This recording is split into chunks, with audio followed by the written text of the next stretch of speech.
Hello everyone, welcome back to my channel. As we all know, I've decided to read George R.R. Martin's A Song of Ice and Fire, and I have been doing comparison videos.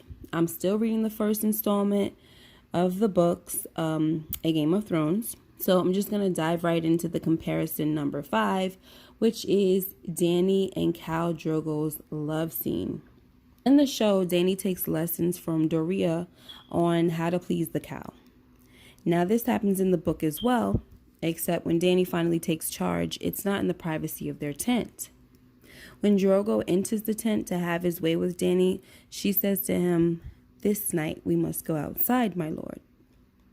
In the book, this is because the Dothraki believed that all things important to a man's life must be done beneath the open sky, and apparently, in this case, in front of the whole Khalasar. Now, long story short, Drogo tries to take Dany from behind again, as he normally did, and she stops him and says, "No, I would look upon your face." So she mounts him right then and there, guys, in front of everyone, using all the tricks Dorea taught her. Now, I don't know what's worse, the fact that she did this in front of the whole Khalasar, or the fact that she was only 14 years old. But anyway, it's the first time they do it in front of everybody, but it's not the last. Moving on to comparison number 6, Dany defies Viserys more than once. Now, in the show, we see that the one time Dany takes her stand against Viserys is when she sends Dorea to ask him to join her for supper.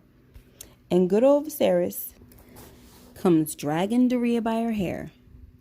Viserys lets Dany know that she doesn't give him commands or sends him commands. And Dany tries to explain that she wasn't commanding him and just trying to offer him supper and gifts, which she was. Dany was trying to do something very sweet, and Viserys, being the jerk he was, just refused to accept it. So we know the story. In the show, he roughs Dany up a bit and she hits him in the face with a metal chain. Only thing about that is this was the second time she defied Viserys. The first time she shoved him pretty hard after he dug at her breast. Once again, he was screaming about her not giving him commands. The show had skipped the part where Dany shoved him, but it did include one of the Dothraki riders cracking that whip around Viserys' neck and almost choking him to death. You guys know the scene. Moving on to comparison number 7. Cat and Tyrion at the Eyrie. Okay, so the special thing about this comparison is not so much about them being at the Eyrie, but what it took to get there. After enduring a rough trip on the road to the Vale, Cat and Tyrion find that once they pass through the Bloody Gate, it would take more than half a day's ride before they get close to the Eyrie, and then another few hours to make the climb to the Eyrie. The Eyrie sits on top of a mountain, okay? So, without going into much detail, by the time Cat reached the Giant's Lance, the plan was to spend the night there and make the climb the next day. But word was sent down from the Eyrie by Lysa Arryn that she wanted to see Cat immediately. So it's really dark outside at this point, and the request is ridiculous. So even Cat's uncle Brendan, the Blackfish, gets upset and wants to know why Cat has to make the climb that night. In fact, he says, quote, "Even Lysa should know that's an invitation to a broken neck," unquote. But long story short, Cat makes the climb on a mule with the help of Mia Stone, Robert Baratheon's first bastard child. Now, there are so many details involved in this climb, guys, that it would take too much time describing how dangerous it was. Just know that Cat was scared, and the further she climbed, the more violently the wind blew. Also, there were steps carved on the side of the mountain, so that's how they were able to do it. Anyway, it seems that Lysa may have wanted something bad to happen to Cat, like an accident or something. I don't know. It kind of reminded me of how Littlefinger brought Ned to see Cat at the brothel when she had came to King's Landing. But in the book, he led Ned down a cliff that wasn't that easy for Ned to climb down. And obviously they didn't show that in the show.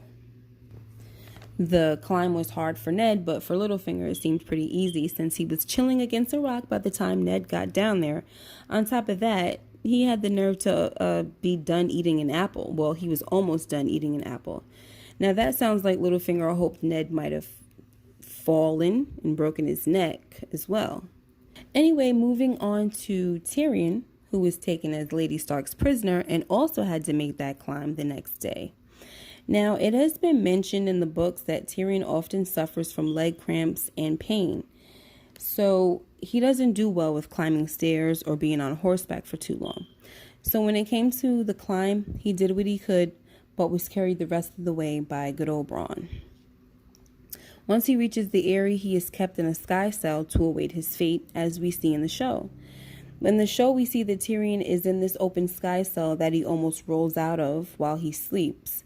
However, in the book, we get a better description about how horrible these sky cells are. The book tells us that the sky cells had a slope in the floor with a tag toward the edge. The slope had Tyrion afraid to even fall asleep. There was also a message on the wall of Tyrion's cell that said, "God save me, the blue is calling." Tyrion had suspected that the message was written in blood. This also led Tyrion to believe that some of the previous prisoners had freed themselves from the sky cells by jumping out. Now we know by the show that the sky cells have 3 walls, right? And 1 opening and I think it's like 100-foot drop or something like that. So yeah, it's pretty scary to be in a cell like that. And then to have a sloping floor with a tag toward the end, that's really bad. So it's basically, it seems like they had it set up to where they didn't want the prisoners to even survive the night being in those cells. And it's pretty torturous. But before we wrap it up for Tyrion, I just wanted to add that not only were the sky cells terrifying, but Maud, the turnkey, was very abusive. In the show, he didn't seem so bad, as he would hit Tyrion with something that looked like a soft little bat covered in leather or whatever. But in the book, he struck Tyrion with leather straps that were wide and thick.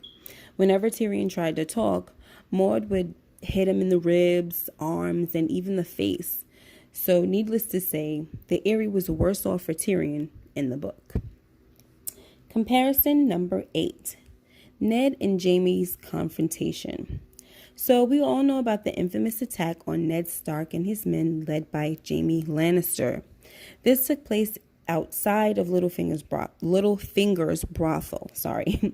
In the show, the Lion of Lannister, which is Jaime, orders his men to attack Ned and the Stark men. We see them fight. Jory Cassell is killed by Jaime, and Ned is stabbed with a spear in his leg by a Lannister guard during his duel with Jaime. However, and interestingly enough, it does not go down this way in the books. Instead, Jaime commands his men not to lay a hand on Lord Stark. But before he leaves the scene, he orders his men to kill the Stark men.